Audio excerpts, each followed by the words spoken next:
You don't really live in a democracy. You live inside a financial system. A system that decides who can fight wars, who can build empires, and who is left behind struggling just to survive. This system doesn't wear a crown. It doesn't send soldiers. It rules quietly, through contracts, loans, interest, and silent obedience that most people never question. Most people don't even see it. Because the greatest trick money ever played was convincing the world that it is neutral, that it's fair, that it has no agenda. Welcome to the Financial Historian, where money, power, and history collide. Where nothing is ever as simple as we were taught. We were told money is just a tool, a way to trade value. But what if that's not true? What if money isn't a tool at all, but a system of control? Not designed to measure value, but to extract it. The story of how this system took over the world isn't about evil men in dark rooms. It's about centuries of quiet design. Merchants, kings, and bankers slowly learning how to turn promises into power. To understand it, we have to go back to a time when money was real, when wealth had weight. Gold, silver, salt, grain, things you could touch, store, and trade. For most of history, money represented real labor and real resources. If you wanted more wealth, you had to earn it, or take it. But then a dangerous idea appeared. What if money didn't need to exist, as long as people believed it did? That illusion first appeared in China, during the Song Dynasty, nearly 1,000 years ago. The empire was too large to move heavy coins. So the government issued paper money, promises backed only by authority. At first, it worked. Trade grew. Wealth expanded. But when too much paper was printed, trust collapsed. The currency died. Europe would later rediscover the same idea. In medieval Italy, merchants faced dangerous trade routes filled with thieves. So they created letters of credit, paper promises that could be redeemed elsewhere. Safer than gold. Faster than silver. And far more profitable. Because paper can multiply in ways metal never can. This was the birth of modern money, separated from reality. And no family mastered it better than the Medici. In 15th century Florence, the Medici Bank financed kings, popes, and wars. They also invented double-entry bookkeeping, a quiet revolution. For the first time, money could be created with ink. Debt became wealth. Loans became assets. Value was manufactured. Power slowly shifted. Kings ruled lands, but bankers ruled kings. And this was only the beginning.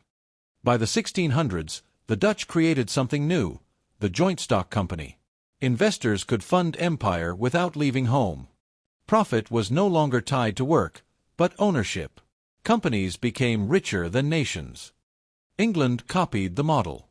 The British East India Company became a state and a business combined, with armies, taxes, and money. Behind flags and crowns, balance sheets ruled the world. Then came 1694. England was drowning in war debt. So it created the Bank of England. Private banks gained the right to print money, backed by government debt. The more debt existed, the more money could be created. Debt was no longer weakness. It became power. War became limitless. From that moment on, bankers ruled kings. The system was complete. Gold became symbolic. Paper became reality. The system worked because people agreed not to question it. Then came industrial scale. Banking dynasties rose, Rothschilds, Morgans, Barings. They didn't sell gold. They sold trust. And trust could be controlled. Every crisis made them stronger. Governments failed, bankers rescued them. At a price. By the 20th century, nations still existed, but finance ruled them. In 1913, the United States created the Federal Reserve. Money creation moved from government to private banking. Democracy became debt management. After World War II, the world rebuilt itself around the dollar. The dollar became global money. Everyone depended on it. In 1971, gold was removed. Money became belief alone. Fiat money was born, backed only by trust. Now the system didn't need resources, only credit. The world runs on debt, not wealth. You feel it in rising prices, in stress, in never being ahead. Students borrow to enter life. Families borrow to survive. Governments borrow to appear stable. Interest flows upward to those who create money. The rulers wear suits, not crowns. The state, banks, and markets are now one system. Inflation is the silent tax, by design. It erases debt quietly, punishes savers. The rich don't lose. They own the assets. In 2008, the system collapsed and was rescued. Money was printed to save banks, not people. The system survives through dependence.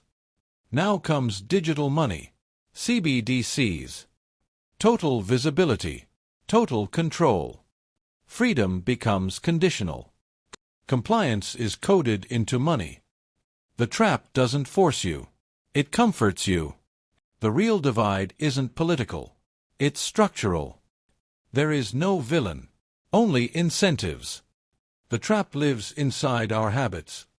Every transaction feeds it. But no illusion lasts forever.